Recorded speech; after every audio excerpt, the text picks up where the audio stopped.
Hello. This is our first week of 10, working our way through the historical books of the Old Testament, or the narrative books of the Old Testament. Um, I've heard this course called both. The written things seem to call it the historical books of the Old Testament. We're going to begin with Joshua and make our way through Chronicles. There's some explanation on the materials you've already been sent out, and I will send out after this the materials for this particular week. I think you will already have received these, but I'll send them again, partly just to make sure and partly because I actually made some corrections on one of the sheets for today, so you can have a corrected version, which I hope will help. Before we begin looking at the book of Joshua, I want to talk a little bit about just one aspect, really, of the way that modern Old Testament scholars, really modern because this begins in the 1940s, talk about the narrative historical books, particularly in terms of the canon, Deuteronomy through Kings. So I am on this first sheet, Introduction, Making Sense of the Biblical History. There are umpty different places where you can get this information. Because I think this is something we need to talk about, I'm trying to do it in an organized way, but because I don't think it's of primary importance, first thing I should tell you, if you don't know, is that I am not a professionally trained scripture scholar. I am professionally trained in the history and doctrine of the early church. Because of that, there are a lot of things about the field of scripture studies that I do not know, and a lot of things, of course, about the Bible that I do not know. More, I hope, than if I were a professional Bible person. But that also means that I don't always share the same values as the biblical studies field, and I must say that this is one of the things that they get worked up about that I don't. So I'm going to try to, I'm going to tell you about it because you need to know about this in order to be able to make intelligent use of modern commentaries and modern books discussing the Old Testament and the history contained or not contained in the Old Testament. But that is the primary purpose of this exercise from my point of view. Now, you will see when you read commentaries and books about the Old Testament that they will frequently refer to something called the Deuteronomic history, which I need to work on again because I keep finding misprints. The Deuteronomic history is a modern scholarly idea that argues that the books that we have, Deuteronomy, Joshua, Judges, Samuel, and Kings, we call them 1st and 2nd Samuel and 1st and 2nd Kings, just quickly to say it's perfectly clear that the books of Samuel are a single work. The books of Kings are a single work, which come to us as 1st and 2nd because they are put on two scrolls in the ancient period because they are too long to be on a single scroll. Like the Gospel of Luke and the book of Acts, which is essentially a single work. These things were divided for practical reasons. Okay. This argument is mostly based on language, style, and content, rather than any textual clues. Like there's no place in Judges that says now we're in the third part of a single work or anything like that, right? It's a larger judgment. One thing you should know is if you read the Old Testament in Hebrew, all of the books have some textual difficulties. There are passages in all of the books that are obscure because, for example, some of the words might be used only a single time in the Bible, and so it may be difficult to figure out exactly what it means. These difficulties go all the way back to the ancient rabbis. They're not a new thing, they're an original thing. And it's very noticeable if you are studying the Bible in Hebrew that certain books have a different kind of text than others. Everyone agrees that the text of the book of Deuteronomy is immeasurably the best. It's in the best condition. It's the easiest to read and make sense of. So if you study Hebrew, biblical Hebrew, you do grammar, and then you read some little parts. They always like for you to read the Joseph story because it's a connected thing, and then when you start reading a book, traditionally going back for a couple thousand years, the book they give you is Deuteronomy because it's the easiest to read because it's in the best condition. I think that this is one of the things that is in the backs of the minds of scholars who wrestle with this. Why should Deuteronomy, which is not an obvious choice, right, be the Old Testament book that's in the best condition? Books in the best condition are usually and logically the books that are the most read and the books that are the most worked on because you correct them as you read if you're reading an ancient manuscript, right? So why should Deuteronomy be the one that everybody's reading, right?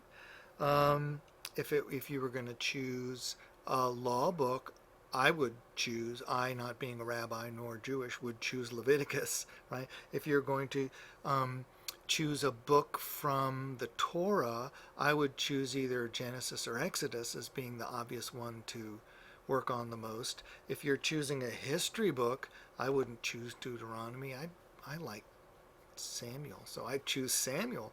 But anyway, I'm not unique in the fact that Deuteronomy, when I look at the Bible, doesn't seem like the central thing. However, there is a linguistic sense in which it is. Martin Noth, a German scholar, interestingly publishing this book during the Second World War, was the first to promote the idea of this unified history that keys on Deuteronomy among modern scholars. He argued that Deuteronomy is written during the exile with some later additions and changes, but generally a work of the exile, looking back on the history of Israel, trying to pull it all together and make sense of it so Judaism could continue during the period of the exile, and that the fact that the other books in his category, Joshua, Judges, Samuel, Kings, seem to go with Deuteronomy in theological and stylistic ways, he said is a demonstration of the fact that they come from this same period, and so therefore probably from the same person or group of people in terms of being put together and produced as works that people could read, right? So here on page, it's interesting, just still on the note for page 200, it is interesting that the Jewish tradition calls these books, Joshua, Judges, Samuel, and Kings, the former prophets. They consider them prophetic books, along with the 12, minor prophets, and also Isaiah, Jeremiah, and Ezekiel. Daniel is not a prophetic book in the Hebrew Old Testament. He's just one of the writings, right? More on that another time, perhaps, if we ever do Daniel. But that shows calling them, the fact that the Jewish tradition calls these things the former prophets, shows that they are thinking of them theologically, as theological books. And it is interesting that Noth, as far as that goes, is being sort of traditional in saying that these books are really important because of their theology, primarily, rather than their history, their record of the past. Not that those things are necessarily completely different, right? He argued that the Deuteronomist, whoever it is who's producing this body of work, is trying to explain the fall of the Jewish kingdoms as being a result of their failing in being faithful to the Lord. That's what he thinks the point is of these books. That's why he thinks they were produced during the exile, for people to understand what happened to them. He does not think that these books talk about a future return. The future return comes from, Isaiah, Jeremiah, maybe some of the minor prophets, but not in the Deuteronomic history, says Noth. Old Testament scholars as a group grabbed a hold of this idea. They love this idea. That's why you see it in commentaries. That's why you see it in books about the Old Testament. But of course, as always, scholars like to fiddle with stuff. And so generally speaking, later scholars like to take Noth's basic idea and, tweak it, right? And this production, this chapter in Satterthwaite and McConville groups these people as restorers, rebuilders, and redecorators of the idea, right? The restorers accept what Noth is basically saying, but they want to try to see the original pieces of information that the Deuteronomist is shaping together into this later history, right? So they think every time you get one of those mentions, the rest of this story is in the book of the prophet Iddo, for example, that they want to see, where's the prophet Iddo, and where's the story of the kings of Judah, and where's the stories of the kings of Israel. So they're trying to restore, they accept the idea, but they want to get a better sense of the original material that is understood to lie before the Deuteronomist. So these people are not imagining that the Deuteronomist sits down with nothing written and whips up all this stuff. They think of the Deuteronomist as an editor working with previously existing stuff, shaping them into a coherent whole that he can pass along to the Jewish nation in exile. Okay? The rebuilders here on page 203, they are happier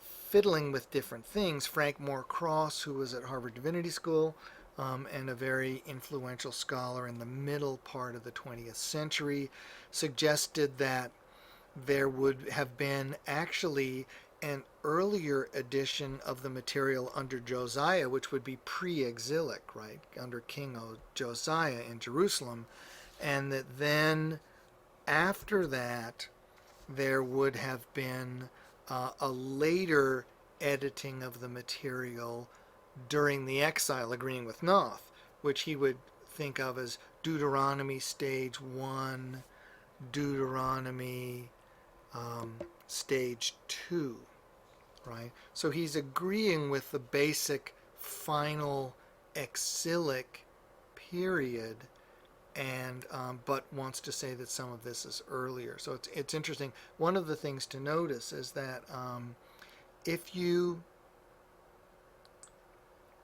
imagine, and this is a question of imagining, if you imagine this material as being produced like annals are, like the Anglo-Saxon Chronicle, if you've ever looked at that, where every year you write down the things that happened that year, so over time you get a history, right? If you think of it as being produced that way, then there's no particular time and place of production. It's a long-term thing.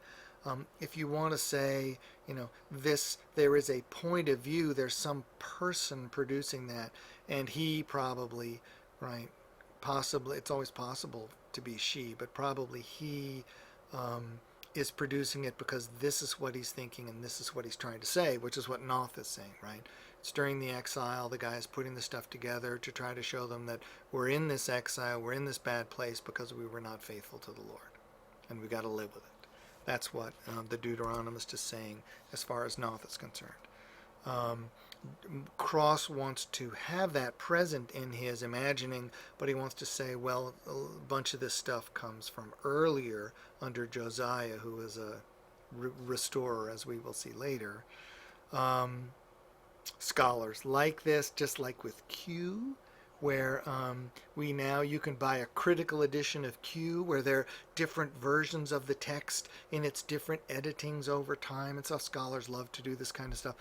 As far as Q goes, I think it's absurd to try to do that with a putative document that you don't actually have to look at, but this is how you get tenure, so people do it. And so over time, scholars have produced lots of different layers. Deuteronomy 1 and 2 is not enough to satisfy them, and so they have lots of different pieces. And in the same way that people do with Gospels too, you have M and L and Mark and Q and all these different things, and it keeps everybody employed.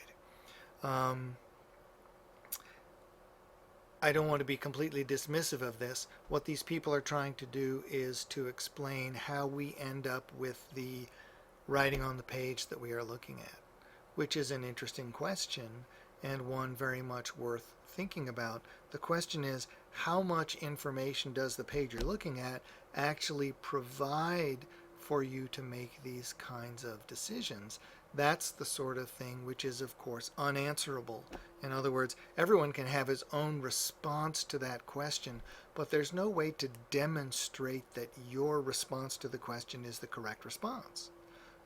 I have my own ideas about the correct response, more about them in a minute, but the truth is that this stuff is not knowable at the current stage of our information. So this is why the conversation continues, and this is why people continue to suggest more and more complicated things, because in order to have a new suggestion, it needs to be more and more complicated.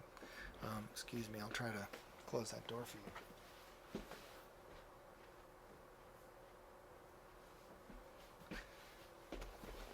Maybe that won't be quite so blinding. Rather look at books than doors.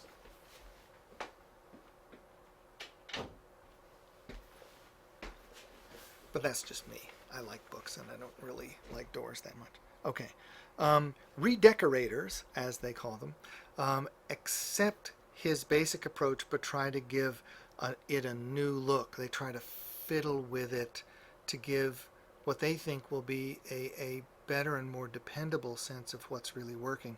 If you have Satterthwaite and McConville, which is from that series of New Testament studies that I think everyone ought to own, we've been pushing it for a number of years, you can look on page 206, this Digging Deeper box, where they give you some particular people's suggestions for original material, and you can look at the different things that people extract from the text of these Deuteronomic history books, and try to argue, this is first layer, this is second layer, stuff like that. You can see how detailed this gets. And the question I ask is, if we're correct in saying this is the mid 6th century BC, that's 550 BC. That's before the Persian Wars with Greece, for those of you who are fans of Herodotus and who isn't. 25 and a half centuries ago. Okay.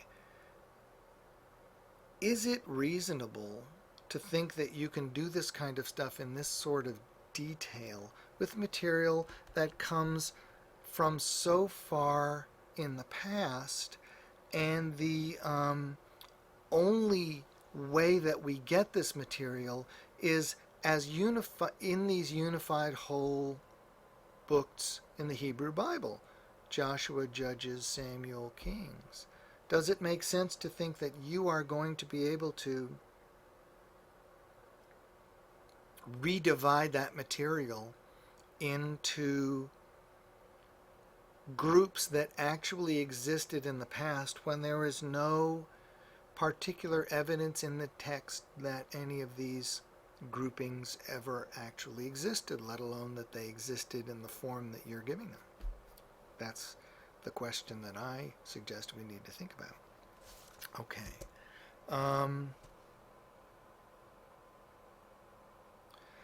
Noth argues, here at page 208 at the bottom of this first page of notes, Noth argued that Deuteronomy comes first and is the catalyst and inspiration for the other books in the category. And I think one of the things in his mind has got to be, it's the book in the best condition, so it's the book everybody's using, right? Others have tried to organize things the other way around and said the other books already exist. The material in that other people have come along and said, look, the material in Joshua, Judges, Samuel, and Kings looks like it's put together in this kind of chronicle form, bit by bit over time, and that it's all sort of there, maybe in disorganized fashion, but it's already existing, and then someone comes along and writes Deuteronomy as a way to try to explain what happens later. In Deuteronomy, the Lord says, I'll be your God, you be my people, this is what you have to do, right? And then you read Joshua, Judges, Samuel, and Kings, knowing that that's the deal, that's the covenant, and this is what they have to do. And then you can watch them for hundreds of pages not do it, right? And then when down come the Babylonians and take them away into exile to Babylon, you're not surprised. You say, aha, of course they're going into exile in Babylon because they didn't keep the covenant, right? So that just because Deuteronomy purports to talk about an earlier period, these scholars say, doesn't mean that it has to be actually written earlier, which is certainly true, right? You can write a history of the American Civil War now, and 50 years from now, my grandchild, I don't have any yet, my grandchild can write a history of Caesar's Gallic Wars, which is earlier, right? I mean, you can do anything you want. So, of course, that's possible, but as I would like to ask, since you can, slice it one way or slice it the other, how dependable is your slicing as a guide for what you're really looking at? So turn over the page. I mean, to my mind, this discussion of the Deuteronomic history is interesting, and it gives you some things to think about, but I would be very reluctant on a lot of these basic questions, and you will see this over the next 10 weeks. I try always to be reluctant to be led into conclusions that seem plausible but are not necessary. Right? I mean, you don't have to think this in order to make sense of the books you're looking at. Okay.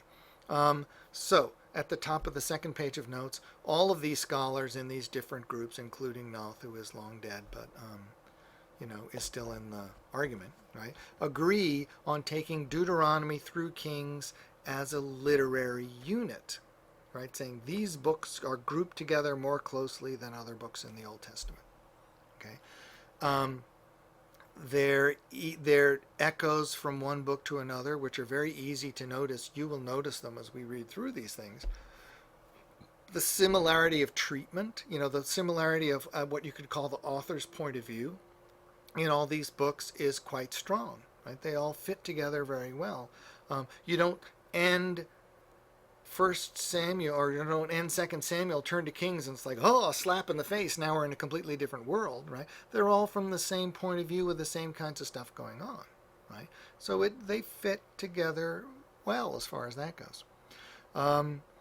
They also agree that the ending of Kings in the 6th century, which ends in the 6th century because that's when the exile comes, right? So, of course, the story ends because there are no more kings, right? That signals the end, that the book is written then, because that's when the story ends, that's when the book is written. And so they imagine that the author's point of view is a 6th century, 500s BC point of view, right? Because that's when, in other words, a beginning of the exile during the exile point of view. Which, if you're thinking that this is a coherent book of collection of books that are being produced roughly together, would put all of the books then roughly in that exilic time. The authors Satterthwaite and McConville, the authors whose stuff we're using to look at this, would like to disagree with the Deuteronomist way of looking at things. They would like to say that it's not a necessary conclusion that all of these books have the same date, which is certainly correct, and it's not a necessary point of view that they all have a unified view of the world coming from the same point in time, which is also certainly true. As they point out, the ideas in the books People say, well, look, all these books have coherent ideas, so they must all be coming from the same point in time. But then the coherent ideas that they put forward are things like faithfulness to the Lord has a connection with being blessed by the Lord. Lack of faithfulness to the Lord has a connection with being judged by the Lord. That's hardly a theological breakthrough that nobody thought of before and that nobody else could have imagined after. I mean, that's such a common view, not just among Jews, but it's hard to imagine a religious tradition where faithfulness to whatever deity it is you're worshiping isn't thought to lead to being blessed by the deity, and lack of faithfulness to the deity is not thought to be leading to getting into trouble with the deity. Every single classical pagan author or writing I've ever seen from the ancient world thinks that. Right? I mean, what else are you going to think? So, is this a breakthrough realization that makes, oh, yes, of course, they all fit together? Do the prophets not think this? Does the book of Amos not think that if you're faithful to the Lord, he'll bless you, and if you're not faithful, he's going to smite you? I think you'd have trouble arguing that. Okay, but anyway, that's isn't that just a theological commonplace of the ancient Near East, and I would say every other place in the world too? They say the authors. As they point out in B here, royal annals, which are a very prominent literary form, are written in sequential fashion through time, right? And there are lots of this material from all parts of the world that have had written writings. There's signs in the books of Kings, for example, that at least claims in the book of Kings that they are using this kind of royal annal material. Do we have a reason to doubt that that's true? Should we think, well, yeah, sure, they're just saying that because it kind of dresses it up as being historically believable, or should we think that they really are using them?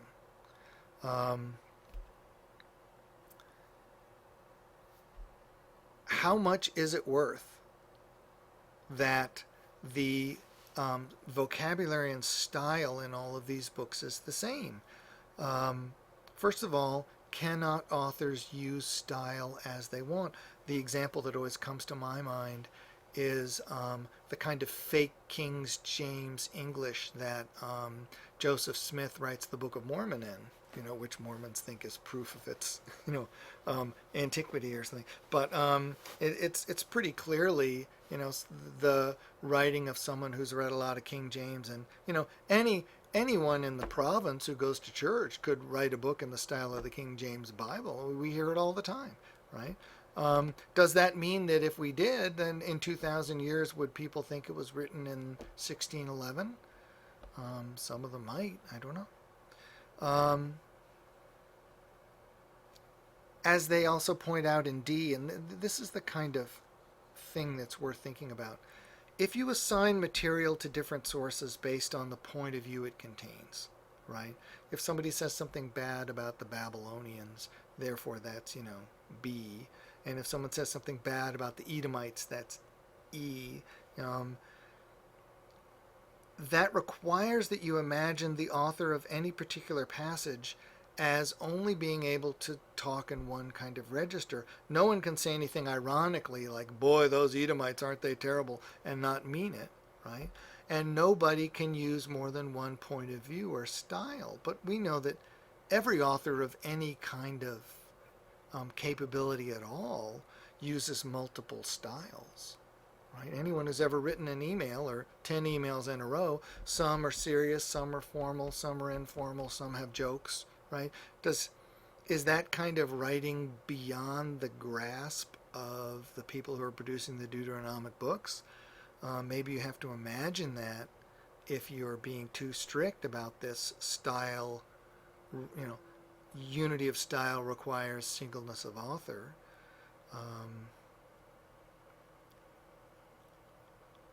Isn't that just too cut and dried? And isn't that too simplistic? Are we not giving human beings enough credit? These are all good questions. You need to know about the idea that these things come from a unified place with a unified point of view, either by an individual or group of individuals working together as a unified, that it's either produced in a unified fashion or edited and shaped in a unified fashion would seem to be the two basic suggestions. One is Deuteronomist sits down, writes it. The other one is group of people sit down, write it. Third one is Deuteronomist sits down and collects stuff together and then produces it. Fourth one is a group of people sit down, collect stuff together, put it together in an organized fashion, and then produce it, right? Against those possibilities, I would like to suggest here at the bottom of page 2 that if you have a text, and the text is all you have, which is our case, that the form in which the text survives deserves consideration as more than just something to pull to pieces and play with, but something to actually read.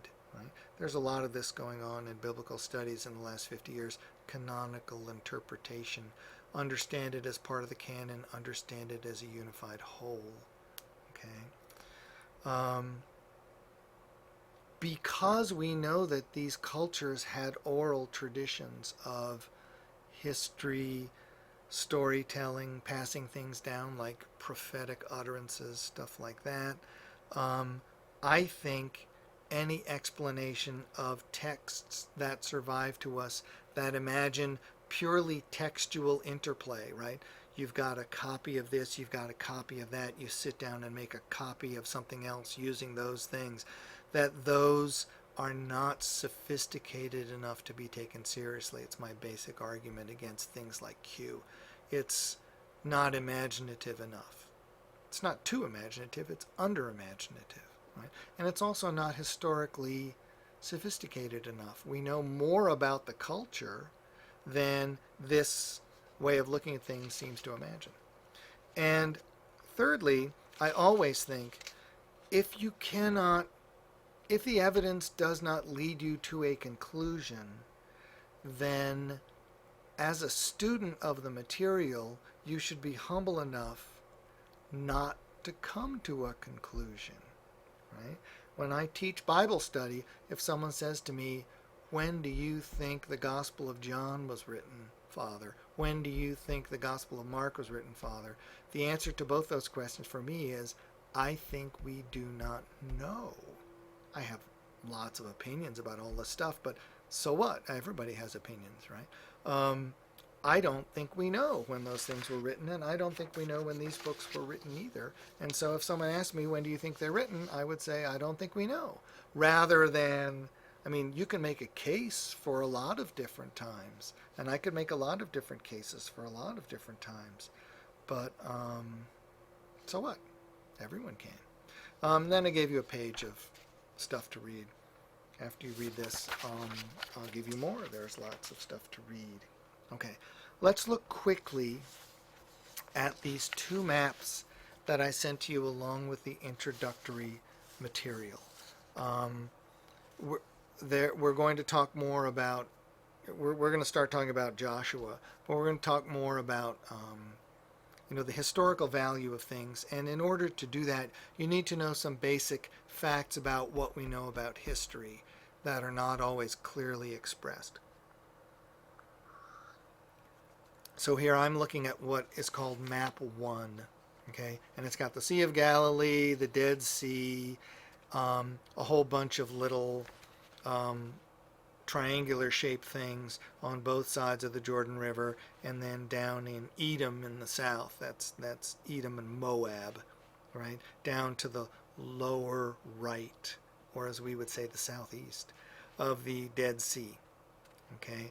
And what this is a map of is, well, first of all, let me tell you if you do not know, the general outline of the land in Palestine is on the very left you have the black thing, which is the ocean, right, the Mediterranean.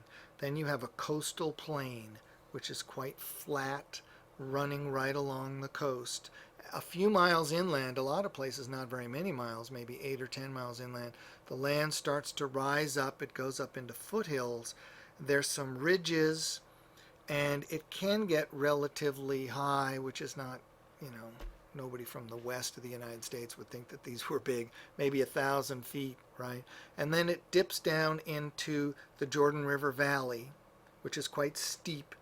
And then you get the Jordan River at the bottom of the valley. Then it immediately goes up on the other side, and there is another big area of highlands, and then it drops down again into relatively flat desert. You see on the right-hand middle of that picture is Amman, now the capital of Jordan, which is an ancient city in the desert just east of this second bunch of highlands. It's an ancient city because it has wells, right? All the ancient places that are lived in have wells, like Jerusalem has a well. Just so you know, the Jordan Valley is a rift valley.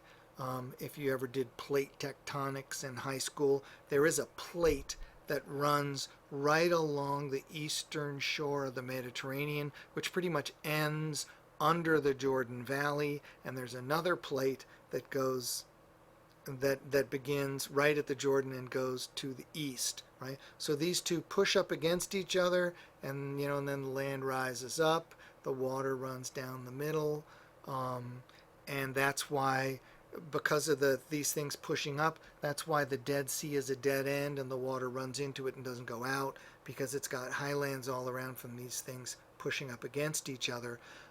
This is actually, one of my anthropology professors argued, this is actually the same Rift Valley as the Rift Valley in Kenya and Tanzania, where they find all of those, really ancient hominids like Lucy and stuff.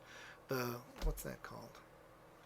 I can never remember the name of the Rift Valley in Africa when I need to, but later I'll remember it and it won't do me any good. So what these things show you is that at the end of the Bronze Age, that's late bronze, and the beginning of the Iron Age, that's Iron 1, which is in different places at different times, but you could say the Bronze Age is coming to an end between about 1000 BC and 800, and iron is kind of phasing in.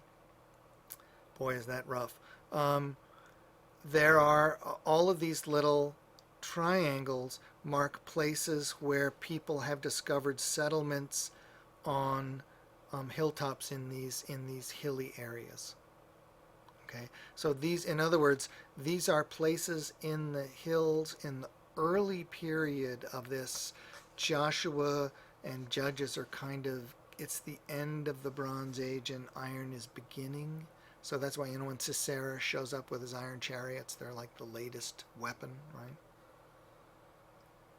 Because they're just beginning the Iron Age. This is where highland settlements were. You can see that they're grouped in very particular places, right? If you turn to map 2, which you'll see is the same areas marked out, but it's even much more heavily settled. This is Iron Age 1 and Iron Age 2, second part of the Iron Age. So it's later, and these are hilltop settlements. And one of the things it shows you, the comparison of these two maps show you that in the hilly areas in Palestine, toward the end of the Bronze Age, beginning of the Iron Age, the population in the hilly areas is increasing. That's the purpose of showing you these things. Of course, this is the period at which the children of Israel are supposedly moving into this area, setting up and beginning. And so this very basic finding at least goes along with that basic picture of what's happening in Palestine. Very useful to have that kind of archaeological evidence. There's a certain amount that people can do with that archaeological evidence. When we talk next week about Judges, I hope we get to Judges next week. When we begin with some of that, I can tell you a little bit about some of the things that you could know. Um, we learn quite a bit from archaeology. This is one of the reasons why it's very important to use the newest possible history books that go along with Old Testament study, because new things are being discovered all the time, particularly archaeologically. So newer books are better than older books. That's not necessarily true when you're talking in theological terms, but in terms of historical study, it is necessarily true. So you need to use new books. If you look at that book list that was on the last page there, those are pretty much, I won't bother to look about it, it's pretty much everything is since the year 2000, right? Because that's the best stuff we have to look around. Okay, so this is all in the background. So in the background we have the idea that there is a strong group, it's not universal, but a strong group of people in the Old Testament studies field who want to think of Deuteronomy through Kings as a unified body of literature coming from a relatively small time and a relatively small group of people with a unified point of view. We will go through the books in their historical and canonical order, and we will see what they contain. In the background, we'll have this realization that that's the way a lot of modern scholars are looking at things, but we will be looking at the books individually. After we've seen what they contain, then you can go back and think about the value of something like the suggestion of a Deuteronomist and a Deuteronomic history. It doesn't do any good to decide on that before you've actually looked at the books. Right? First you have to get to know the books, then you can think about what it is you think you see. Okay? As we go through the books, I'm going to be using I don't know if you can see it there, it's the ESV Study Bible, which is the one we're suggesting to people to use, so I'm being a good example and using it. I hope that Father Smith is glad, because it was his suggestion, and I always do everything Father Smith tells me to. So, okay, let's look first at Joshua. To begin with, a very simple, there are a lot of different things going on in Joshua. I think that outlines of books are very useful. Rather than giving you a complicated outline of Joshua, though, I thought I would give you the simplest one possible. 4 little parts: getting ready to enter Canaan, entering Canaan, handing Canaan out, and then trying to hold on to Canaan once you've got it, as being 4 basic stages in the process of Joshua leading the children of Israel into the promised land. Okay, now the first thing to know about ancient books is that all these ancient books originally were on scrolls, right? And when you have a scroll, wrapped around 2 sticks and you have to unroll it like this, you can't do what I did with my Bible and flip to where you want and start in the middle, right? With a scroll, you've got to wind through, like as we say in a computer, scroll through something. You've got to get past the front to get to the middle. Beginnings of books are very important for this reason. They identify the book, and they also locate the book for the person who is reading it. So you open Joshua, and it begins after the death of Moses. Right? This is very important. The first book, the 5 books of the Bible, the books of Moses, traditionally called, right? Genesis, Exodus, Leviticus, Numbers, Deuteronomy, is done. Now we're after the death of Moses. And it's very interesting. The servant of the Lord said to Joshua the son of Nun, Moses' assistant, Moses, my servant, is dead. Now therefore arise, go over this Jordan, you and all this people, into the land that I am giving to them, to the people of Israel. Rather than thinking of this as a book of Moses, this is the book of Joshua. Joshua's now the leader. I mean, that's a very important thing, and the change is telegraphed by the book very emphatically, after the death of Moses, Moses is dead and gone. Oops, here we go, right? And the people are still not where they've been trying to get for 4 books, right? They leave Egypt in Exodus, and they have Exodus, Leviticus, Numbers, and Deuteronomy, and they're still not there, right? So that's why, interestingly enough, that the beginning of this book continues with them still not being where they're trying to get. It's a new age. Moses spoke to God face to face as a man speaks to his friend, right? Joshua doesn't do that. Nobody else does that, right? That's something Moses does. When Moses goes up on the mountain to talk to God, he's so close and it's such an overwhelming experience that his face shines with a reflection of the divine glory, so he has to veil himself because it's too much for the other people to even look at Moses after Moses has been talking to God. That's a powerful and important and unique position, which Joshua does not hold. Okay? But Joshua is the person whom, after the death of Moses, the first thing that happens is the Lord said to Joshua the son of Nun, Moses my servant is dead, so therefore arise, go over this Jordan. He turns, he talks to Joshua immediately and instructs him to lead the people over the Jordan River into the land that I am giving to them, to the people of Israel, right? As the notes say, God gives the land to Israel. Israel does not take it. Every place that the sole of your foot will tread upon, I have given to you, just as I promised to Moses. We're, as always, of course, 3/4 of the way through our time, and we're just getting going. But this brings us immediately to something which I think is tremendously important for Joshua.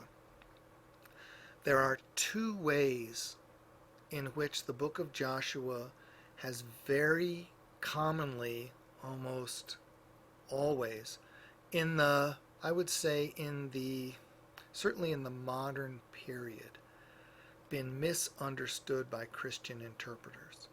The first is that Joshua is not the story of the conquest of Palestine by the children of Israel.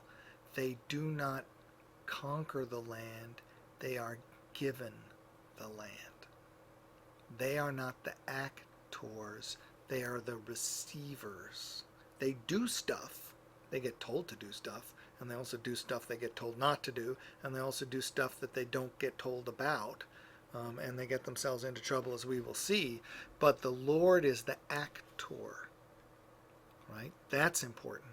And the second thing is, it's very important to see that the story that is told in Joshua is not the story of a conquest like Genghis Khan pouring into Central Asia, where they sweep all before them. That is not what happens, and that is not what the book says happens. One of the things to know is that one of the big arguments among scholars now is how much historical value does the picture that we're shown in Joshua actually have? Is there any history in it? Is it all history, some history, no history? Is it all history with no interpretation, all history with some interpretation, no history, all interpretation? Right? Is it historical, symbolic, made up? All these different possibilities, and there are other possibilities too. And one of the arguments that people have made is that if you turn to Judges, for example, right, one of the first things you notice where the judges fight with the Canaanites all the time is the land isn't conquered, right? So they say Joshua's clearly historically worthless because Joshua talks about, Joshua shows you the children of Israel conquering the land, and then when you get to the next book, it's not conquered. So clearly Joshua's just false, right? But that comes from a complete misunderstanding of the book of Joshua. So I have two more maps for you to look at. First one is this color one. I don't know if you can see it. See, it's either too bright or too. There it is. Wait, Joshua's conquest of Canaan. It's this colored one, and here on this one you can see the outlines of the hills and the mountains and stuff. So you can see the coastal plain, and then the hills getting higher, and then very high right before you get to the Jordan, and then it dips way down, and then high again right away, and then it dips off into the desert on the right-hand side. Notice here come now place names and locations of places are tremendously difficult in the Old Testament period.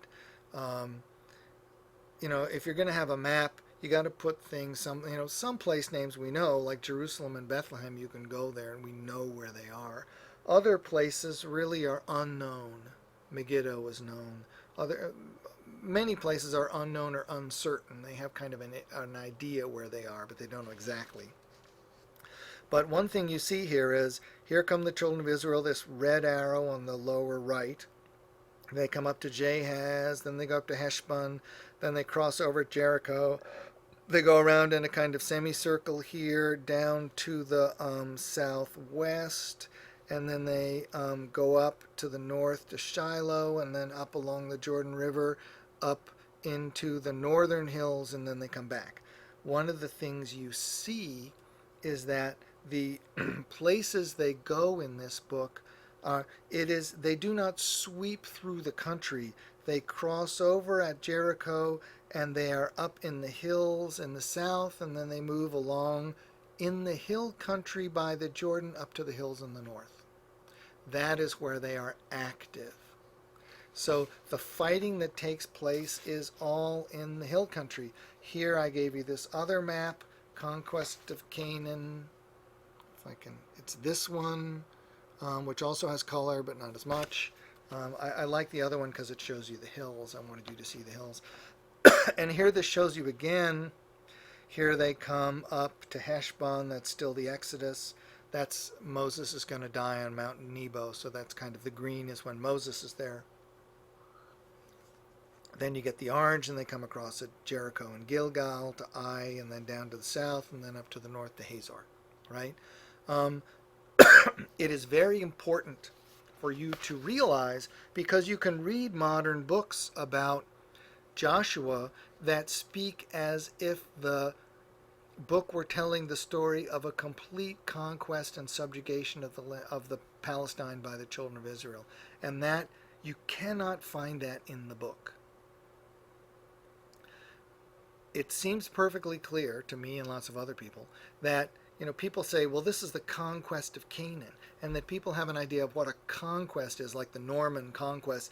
The Normans come in to England, and over the course of a couple of generations, they crush everything until they're completely ruling and speaking Norman French, and the poor good English people, as a good English person myself, right, the poor good English people are crushed under the horrible French yoke. Unfortunately, I also have French background, so it's hard to pick someone in that fight. But anyway, it's a complete takeover. But that's not what the book of Joshua says. That's not what actually happens in the book of Joshua. Because these are places that none of us know, we read about they're going over to all these places, and you think, wow, they're conquering everything. No, as a matter of fact, they're not. They're in very restricted parts of this very small part of the world. And so we need to, this begins my plea, which I hope I will keep up for all 10 weeks, which is that we need to look at what the books actually say, not what people expect that they will say, and not what people think they ought to say. I've tried to have conversations with people about the description of the creation of the world, say at the beginning of Genesis, and having people say to me, no, you're twisting it you're not taking it the way it has to be taken, and having their ideas come not from the text, but rather from what they bring to the text, which we call eisegesis, reading into something, instead of exegesis, which is reading meaning out of a text. Okay. In verse 8 in chapter 1, this is still God talking to Moses, right? Look at verse 5. No man shall be able to stand before you all the days of your life. Just as I was with Moses, so I'll be with you. I will not leave you or forsake you. Be strong and courageous, for you shall cause this people to inherit the land that I swore to their fathers to give them. Only be strong and very courageous, being careful to do all according to the law that Moses my servant commanded you. Do not turn from it to the right hand or to the left, that you may have good success wherever you go. This book of the law shall not depart from your mouth, but you shall meditate on it day and night, so that you may be careful to do according to all that is written in it. There's clearly a written book that the Lord is talking about. And the question is, what's the written book? How big is it? What is it? The Torah? Is it the Ten Commandments that are written on the pieces of stone that they're carrying in the ark? Is it something else? Take a look at chapter 8, verses 30 through 35.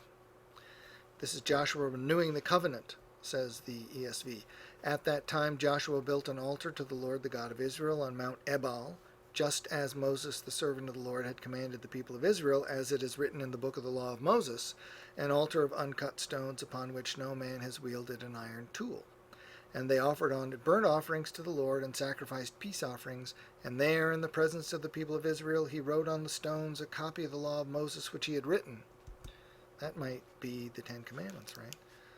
And all Israel, sojourner as well as native born, with their elders and officers and their judges, stood on opposite sides of the ark before the Levitical priests, who carried the ark of the covenant of the Lord, half of them in front of Mount Gerizim, half of them in front of Mount Ebal, on different sides of it, right? Just as Moses, the servant of the Lord, had commanded at the first to bless the people of Israel.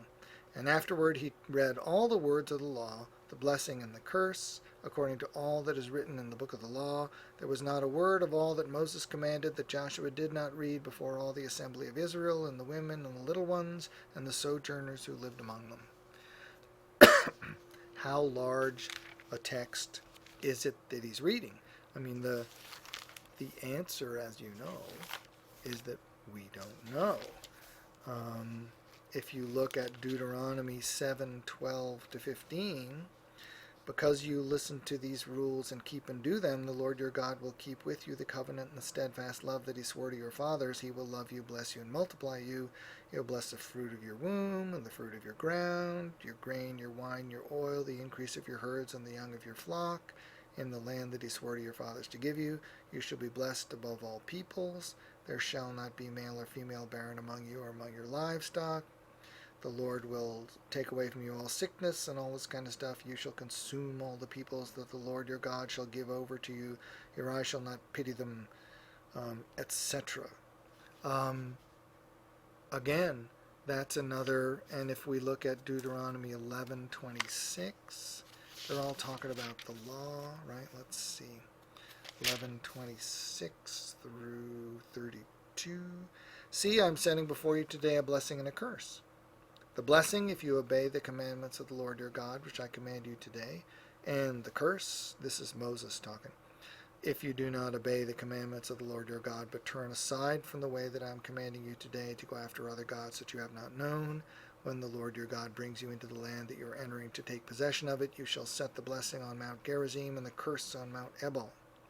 Are they not beyond the Jordan, west of the road, toward the going down of the sun, in the land of the Canaanites who live in the Arabah, opposite Gilgal, beside the oak of Moreh? Yes, they are. For you are to cross over the Jordan and take possession of the land. You shall be careful to do all the statutes and the rules that I am setting before you today. So you get this same instruction about keeping the law, written law, a number of times in Deuteronomy, and you get it again in the very beginning of Joshua. let's just quickly look at the last thing we have here for chapter 1, and then we'll be done. The last 6 verses here, 1:12 through 18, is a reminder to the children of Israel who are going to live on the east bank of the Jordan, on the other side from the main group, that they are not going to be separate. They are going to be the same people. It's all part of the same promised land, and they're all supposed to stick together. Okay? That's as far as we got. That's not too bad. Actually, I wasn't sure we'd get that far. So we'll pick up with Rahab and the spies next week. And I will send out to you all these things. And please email me if you have any questions or concerns, and we will keep on going. Now that we're done with the introductory stuff, I think it will be easier because we're going to go follow through the text more, which makes it easier to know where we are. Had to talk about some of these ideas in the beginning because they come up all the time in modern works about these books. And so if you don't have some grounding in them, you can't read anything. Even people who don't agree with the idea of the Deuteronomic history talk about it all the time because it's what everyone talks about. So anyway, we're done with that and on to the text. Thank you.